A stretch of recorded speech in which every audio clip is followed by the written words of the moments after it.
My name is Amanda Quinn, and I set up Boopydoodle about 3 years ago.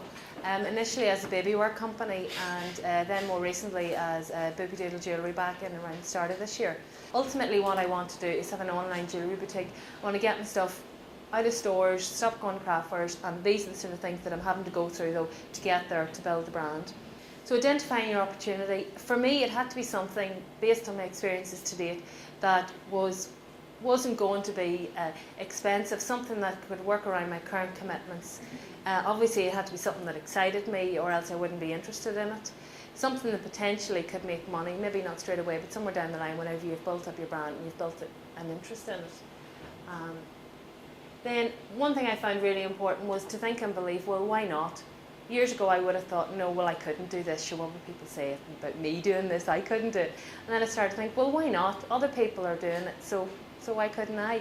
And I broke it down into, women wear jewellery, they like jewellery. Mine is relatively inexpensive. Women do buy jewellery online, so why not? Why couldn't I try and make a go of it?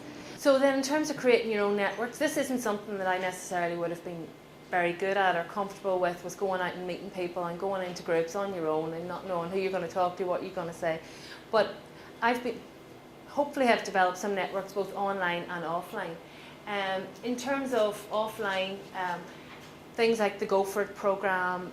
Another really good programme I was on was the Create an Enterprise programme, where you got to meet lots of like-minded people. You then had to look at your business, develop a pitch and go into what they call a lion's lair and present your idea to them, and there was an opportunity to win some money.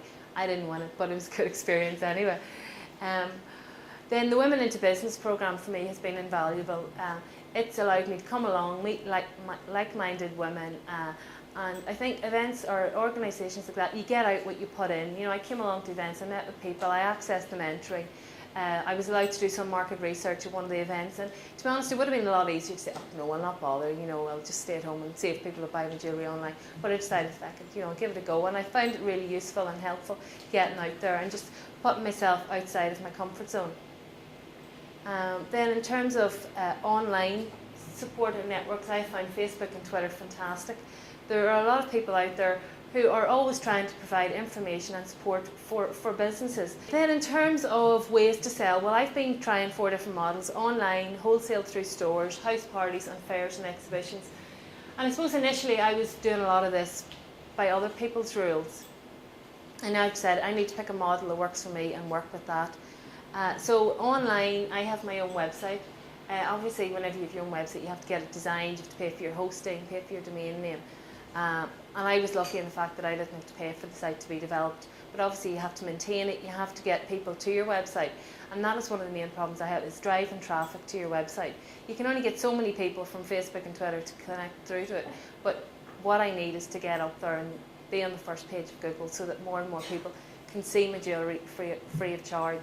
So you're not paying for pay-per-click on the side of the Google pages. So that in itself has been a real challenge in terms of creating content on a daily basis, creating blogs, commenting on other people's blogs, and it's really just about all the search engine optimization. And that's something that I spend a lot of time doing, is trying to improve the amount of traffic that comes to my website. And then email marketing is the last thing that I want to look at. We're kind of trying to get into that because, again, the conversion rate into sales from email marketing is a lot higher than if somebody just comes to your website. If they've already registered an interest and then you tell them about a special offer that's on, apparently your conversion rate is a lot higher than if they haven't come across you before. Chat to experts and ask them for tips. I find this really useful. I think a lot of people who've already done really well for themselves are quite open to chatting to you and giving you ideas and talking you through some things. Prepared to spend about 60 to 70% of your time telling people that you're there. And I suppose that's one of the things that I'm not that fussed on. I'd much rather be making pieces than telling everybody what you do. But it's obviously something that you have to do initially. That's that really. I suppose I just want to close by saying that I've met some crazy people, I've met some funny people, and mostly I've met some inspirational people over the last year. And I'm going to keep trying different models. I've tried different careers before, and I'll keep going until something works. I'll not get knocked, and as I say, if I can do it, anybody can, and so enjoy your journey. Thank you.